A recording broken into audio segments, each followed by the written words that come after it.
বন্ধুরা, মলি নিটিং সেন্টারে আপনাদের সবাইকে স্বাগত জানাই। আজকে আপনাদেরকে মেশিন সম্বন্ধে কিছু বলবো। আপনারা দেখুন, এটা হচ্ছে আমার ব্রাদার্স হ্যান্ড নিটিং মেশিন। এইটা ক্যারেজ। এবার কিছু কিছু সরঞ্জাম আপনাদেরকে দেখাই।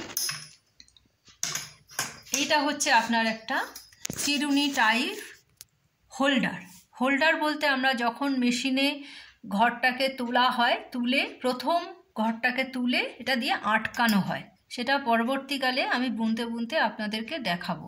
এর সাথে আরও কিছু জিনিস আছে, যেগুলো আপনার কিছু নিডিল আছে, যেগুলো ঘর ট্রান্সফার করতে কাজে লাগে। এগুলো 3:1 নিডিল।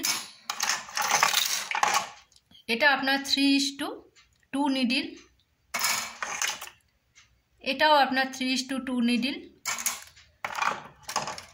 আর একটা হচ্ছে সিলেক্টারের কাজ হচ্ছে আপনার ঘরগুলো যখন আমি সিলেক্ট করি, কোনো জিনিস বুনতে গেলে আমাকে ঘর সিলেক্ট করতে হয়, সেই ঘর সিলেক্টের কাজ করে, সাহায্য করে, ঘর সিলেক্ট করতে সাহায্য করে হচ্ছে সিলেক্টার। এই ঘরগুলো আমাকে টানতে সাহায্য করে। আচ্ছা, এবার এইটা হলো, এইদিকে দেখুন, এইটা হচ্ছে ক্যারেজ। এই ক্যারেজ দিয়েই সাধারণত বোনা হয়। এই ক্যারেজ দিয়েই আমরা সাধারণত বুনে থাকি। এবার একটা ব্রাশ আছে, ব্রাশটা দিয়ে আমরা মেশিন পরিষ্কার করার জন্য কাজে লাগে। যখন অনেক দিন ধরে বুনতে মেশিনের এর ভেতরে রোয়া পড়ে যায়, সেগুলোকে আমরা পরিষ্কার করি। এই ক্যারেজটারও ভিতরে রোয়াগুলো আটকে যায়, এই ব্রাশটার সাহায্যে আমরা পরিষ্কার করি। তাছাড়াও আরও একটা জিনিস হচ্ছে, এইখানে যে নিডিলগুলো ভরানো আছে, আপনারা দেখুন, এই যে নিডিলগুলো ভরানো রয়েছে, এই নিডিলগুলো এই মেশিনের মধ্যে ভরানোই থাকে। যখন নিডিলগুলো কোনো কারণে জোরে বুনতে গিয়ে বা নতুন হাতে যখন কেউ বোনা শুরু করেন, এই নিডিলগুলো ভেঙে যায়, তখন এই নিডিলগুলোকেও চেঞ্জ করতে হয়। সেই চেঞ্জ করার পদ্ধতিটা আমি পরবর্তী ভিডিওতে আপনাদেরকে দেখাবো।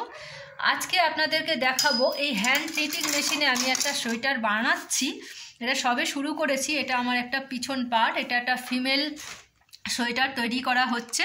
তো ডিজাইন দিয়ে আমি নিচে রিপটাতে একটা ডিজাইন দিয়েছি, ডিজাইন দিয়ে আমি সোয়েটারটা শুরু করেছি।